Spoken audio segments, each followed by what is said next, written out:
How much do we really know about Sparta? It's a lot less than you think. In a world where history is often written by the victors, the story of Sparta presents a unique twist. The Spartans, notorious for their disdain of the written word, which they viewed as effeminate and weak, left behind scant written records. Real men, in their eyes, were men of action, not of words. This leaves us with a fascinating puzzle. Most of what we know about this warrior society comes not from the Spartans themselves, but from the accounts of their mortal enemies, the Athenians, and, from a less expected source, the elaborate theatrical demonstrations they put on for Roman tourists. In this exploration, we delve into the shadows of Sparta's past, dissecting how much of their legendary status was a performance staged for the amusement and awe of foreign visitors. We'll uncover the intricate dance between myth and reality, asking ourselves, what did the Spartans choose to showcase to the world, and why? How did their desire to project strength and valor shape the narrative that has been passed down through the ages? Let's embark on this captivating journey together, unraveling the mysteries of a society that was as much about spectacle as it was about warfare. Unlike their Athenian counterparts, who documented their achievements and thoughts extensively, the Spartans were notoriously secretive, preferring oral tradition over the written word. This lack of direct Spartan records leaves us with a puzzle where the pieces are second-hand accounts, often colored by bias and the passage of time. As we peel back the layers of Spartan history, we encounter a curious phenomenon. The city-state, once feared and respected across Greece, transforming into a theme park for Roman tourists. These visitors, enamored with the tales and legends of Spartan might, were treated to demonstrations and spectacles, performances that showcased what being Spartan was all about, or at least what the Spartans wanted the world to believe. So, was Sparta the martial paradise often depicted, or was it the ancient world's equivalent of Disneyland, a place where spectacle and reality intertwined to amuse and impress? If you are enjoying this, please like, comment, and subscribe. It helps me out. Thank you. Sparta, nestled in the heart of the Peloponnesian Peninsula, was a society unlike any other in ancient Greece.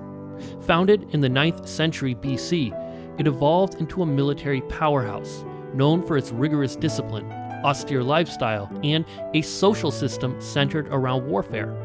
The Spartan society was divided into three main classes: the ruling, the free but non-citizen, and the enslaved. Unlike other Greek city-states, Sparta's focus was not on artistic achievements or philosophical discourse, but on producing the most formidable soldiers. From a young age, Spartan boys were enrolled in a rigorous training program designed to mold them into warriors of unparalleled skill and endurance. The rivalry between Athens and Sparta, two of the most powerful city-states of ancient Greece, was marked by stark contrasts in culture and governance.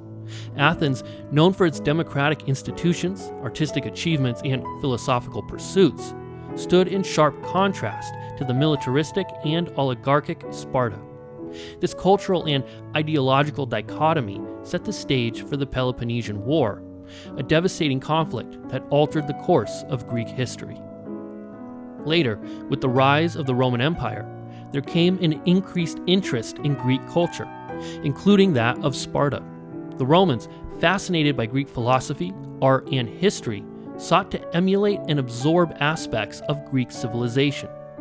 Sparta, with its legendary status as a military powerhouse, held a particular allure for the Romans, who were themselves deeply invested in the ideals of martial valor and discipline. After the Peloponnesian War, Sparta faced a period of decline. By the time of Roman rule, the once proud city-state had lost much of its former glory and power. Economic hardships and a dwindling population forced the Spartans to seek alternative means of sustenance. Tourism, driven by the Roman fascination with Sparta's military past, offered a lucrative opportunity. The Spartans, adapting to their new circumstances, began showcasing their history and culture through elaborate demonstrations and reenactments of past glories. These performances, tailored to captivate and entertain Roman visitors, were a means to generate income and preserve a semblance of their storied past. In this context, Sparta's transition to a tourist destination can be seen not just as a cultural phenomenon, but as a strategic adaptation to economic necessity. As we delve deeper into the Spartan way of life, we uncover a society that was as pragmatic as it was proud, willing to reinvent itself to survive in a changing world. Sparta's legacy is shrouded in secrecy, largely due to their preference for oral tradition over written records.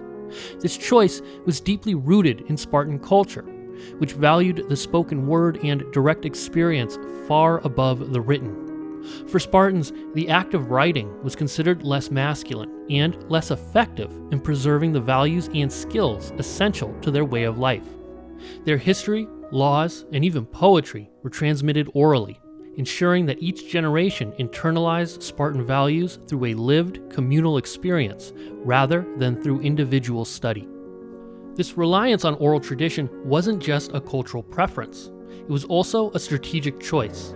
By not recording their strategies, laws, and societal norms, the Spartans created an air of mystery around themselves, making it difficult for their enemies to understand and counter their military tactics and societal structure. This secrecy also ensured that Spartan society remained rigidly controlled, with knowledge and power concentrated in the hands of a few. So, in the absence of Spartan records, much of what we know comes from the Athenian historians, notably Thucydides and Plutarch. Thucydides, who chronicled the Peloponnesian War, provided insights into Spartan military tactics and political maneuverings. Plutarch, writing centuries later, offered a more detailed view of Spartan society in his lives, particularly in the life of Lycurgus, a legendary lawgiver of Sparta. However, both historians wrote from an Athenian perspective, which inevitably influenced their portrayal of Spartan life. It's crucial to recognize the potential biases and exaggerations in these Athenian accounts. Athens and Sparta were rivals, and Athenian historians often portrayed Spartans as the antithesis of Athenian ideals. Spartans were frequently depicted as warlike, austere, and even brutish, in contrast to the cultured, democratic Athenians. This bias likely colored their descriptions, leading to an overemphasis on certain aspects of Spartan society while neglecting others.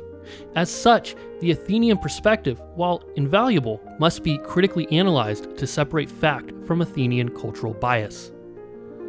With the expansion of the Roman Empire, its fascination with Greek culture sparked a surge in tourism to Greece, and Sparta emerged as a prime destination. The city, which had once been a formidable military power, had undergone a significant transformation by this period. Gone were the days when Sparta was a dominant force in the Greek world. It had now settled into a role more akin to a historical curiosity. This change was not lost on the Romans, who, captivated by tales of Spartan valor and discipline, were eager to explore the remnants of this once mighty society. Recognizing this opportunity, Sparta reinvented itself, embracing its storied past to cater to these foreign visitors, effectively turning the city into a living museum showcasing its former glory. It's crucial to note that during the time of these Roman visits, Sparta was no longer the feared military juggernaut it once was. The city had experienced significant decline following losses in key battles, and its influence in the Greek world had waned. This decline was a critical factor in Sparta's shift towards becoming a cultural and historical showcase, as the need to find new means of sustenance and relevance became paramount. The Spartans, adapting to their new role as showmen rather than warriors, staged increasingly elaborate demonstrations and performances to captivate their Roman audience. This shift was driven not just by a desire to maintain their legacy, but also by economic necessity. As Sparta faced financial struggles, the influx of Roman tourists presented a vital source of income. Recognizing this, the Spartans sought to offer grander spectacles, enhancing their appeal to visitors. These performances included dramatic displays of their historically rigorous training methods, staged mock battles, and reenactments of their famous military victories. Visitors were treated to an immersive experience of the Spartan agoge, the training regiment once responsible for producing elite warriors, and the syssitia, the communal dining that symbolized Spartan social unity. However, these performances were more than mere historical reenactments. They were carefully crafted spectacles, often embellished and exaggerated to impress and entertain. As Sparta's financial reliance on tourism grew, there was a natural inclination to enhance these spectacles, making them more elaborate and more awe-inspiring. This approach was not just about preserving Spartan history, it was about reimagining it in a way that would maximize tourist interest and revenue. In doing so, the Spartans blurred the lines between historical authenticity and theatrical embellishment. They maintained their mystique, but at the cost of transforming their proud martial heritage into a performance art. This transition reflects a pragmatic adaptation to changing times and economic pressures. The transformation of Sparta into a tourist destination with staged demonstrations draws a fascinating parallel to modern-day theme parks like Disneyland. Just as Disneyland creates a magical, idealized version of stories and characters, Spartan demonstrations presented an idealized, almost mythic version of their own history and culture. These spectacles were Sparta's way of controlling their narrative, turning their city into a stage where history was not just told, but performed. Visitors, much like theme park goers today, experienced a curated, exaggerated version of reality, one that emphasized spectacle and wonder over historical accuracy. Several myths about Sparta have captivated the imagination of generations. One of the most enduring is the image of Spartan warriors as invincible, unyielding soldiers who would rather die than retreat or surrender. Another popular myth is the Spartan upbringing, often portrayed as an extreme form of survivalist training from a tender age, creating superhuman soldiers. The idea of Spartan society being entirely geared towards war with little regard for arts, culture, or intellectual pursuits is another persistent myth. While there is truth to some aspects of these myths, historical evidence suggests a more nuanced reality. Spartan warriors were indeed formidable, but they were not invincible. They experienced defeats, most notably at the Battle of Leuctra. The agoge was rigorous, but it also included education in music, dance, and rhetoric, indicating a broader cultural education. Furthermore, while Sparta was a military state, evidence suggests that they did actually engage in trade and had peaceful interactions with other cultures, contradicting the idea of an entirely insular warrior society. A key aspect often misunderstood is the Spartan military edge. It wasn't that their entire lives revolved around war, but rather their consistent military drilling even during peacetime that set them apart. While other Greek city-states lacked standing armies, Spartans trained regularly, giving them a tactical advantage. One of the most chilling myths is the alleged Spartan practice of discarding weak or deformed infants into a ravine. Modern archaeological investigations, however, have not found any evidence of infant remains in such locations, but rather some adult remains, possibly suggesting a different use for these sites. This lack of archaeological evidence raises questions about the veracity of such accounts, possibly indicating that they were either exaggerated or entirely fabricated by later writers. The theatrical demonstrations for Roman tourists played a significant role in shaping these myths. By selectively showcasing aspects of their culture and history, the Spartans reinforced certain narratives while omitting others. These performances, while based on historical practices, became increasingly exaggerated to impress their audience. As a result, the Roman visitors, and through them the broader historical narrative, received a distorted view of Spartan life. This selective portrayal contributed to the larger-than-life myths about Spartan society, which have persisted through the centuries. In our journey through the enigmatic world of Sparta, we've uncovered the layers beneath the myths and spectacles. We explored how Sparta's preference for oral tradition and strategic secrecy left a gap filled by the accounts of their rivals, the Athenians, and, later, by their own theatrical demonstrations for Roman tourists. These performances, while rooted in Spartan history, often embellished the truth, shaping the narrative of Sparta as an almost mythic land of unparalleled warriors and stoic discipline. The comparison of Sparta to a theme park like Disneyland underscores how history can be transformed into spectacle, and how this spectacle can influence our understanding of the past.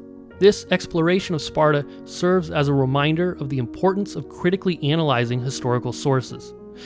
It highlights how the context in which history is recorded and the perspective of those who record it can significantly shape our understanding of the past. The story of Sparta teaches us that history is not just a collection of facts, but a tapestry woven from various narratives, some more influenced by spectacle and myth than others. As we reflect on the story of Sparta, I invite you to think critically about historical narratives you encounter. Consider the sources, the context, and the potential biases that may shape these narratives. What other historical stories might be more spectacle than fact? How does this understanding change our perception of history? I encourage you to share your thoughts and insights in the comments. Let's continue this conversation and deepen our understanding of the past beyond the myths and spectacles.